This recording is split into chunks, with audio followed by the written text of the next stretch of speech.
Welcome back to hashtag Ask Joy. Thanks to those of you who are tuning in. I am Joy M. Hutton, your favorite trainer and business strategist. Also the founder and principal consultant of Joy of Consulting, where we help companies with their organizational structure through training and development and process optimization. And today is a topic that is really important to what I do because it falls into that organizational structure process.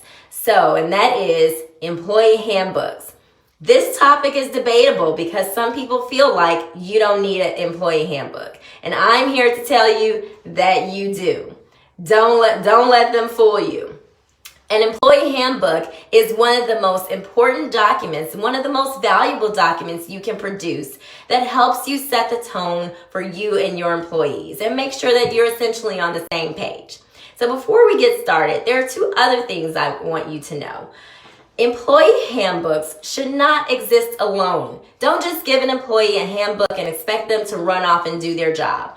This should be accompanied by an orientation or training, some type of proper onboarding process. And if you don't know what that looks like, well, you can hire Joy of Consulting. Number two, there is a misconception that only large companies need employee handbooks, and this is just not true. It's important to have an employee handbook, as I said, to set the tone for your workplace. Before you hire your first employee, you should establish in writing your policies and procedures. This protects you, your business, and your employees, and will avoid headaches in the long run. Okay, so let's get started. An employee handbook is important because one, it introduces employees to your culture, missions, and values. It brings uniformity across the whole company, and it explains expectations or sets expectations for everyone and mentions the consequences of violating these rules. And by explaining these workplace ethics and behavior with colleagues and management, an employee handbook minimizes workplace disputes because you don't want any problems. Number two, it educates employees about what they can expect, again, setting expectations from management.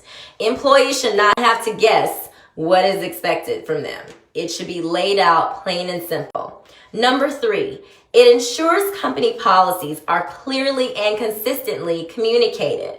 So, documenting rules and procedures in the handbook can save your manager's time from explaining the same policies over and over to new and existing employees.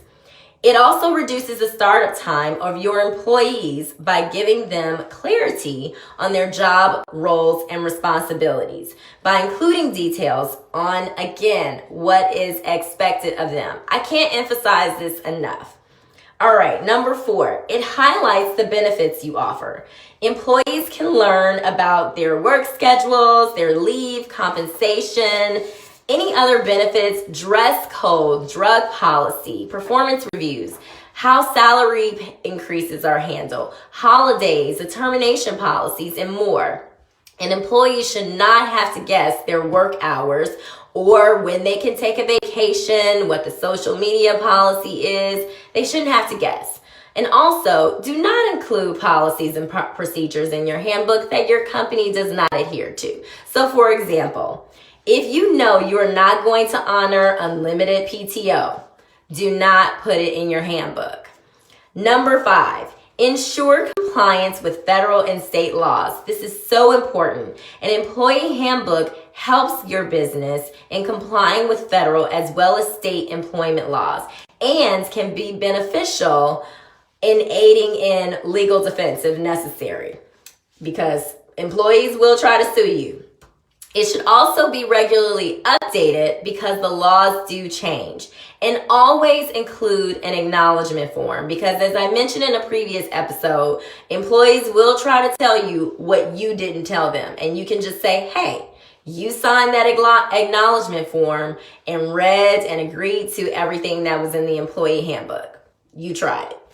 Number six, protect the company against employee claims. It helps your company create a defense on issues like favoritism, discrimination, harassment, and also provides information on how to report any violations regarding such issues, because the employee handbook, again, it protects you and the employees. You have to abide by these rules as well. And finally, it lets employees know where to turn for help. So if you don't have an HR person or a department, for example, it is important not to leave your employees in the dark. Set the standard for what you want your workplace culture to be and hold yourself and your employees accountable. All right, that's all I've got for today. There's obviously more to that, but just a little snippet. It is so important to have an employee handbook. Take the time to invest in your employees by having a proper onboarding process. I am Joy M. Hutton. Thanks again for tuning in. Keep those questions coming to hello@joylconsulting.com or inbox me. See you back here next Friday.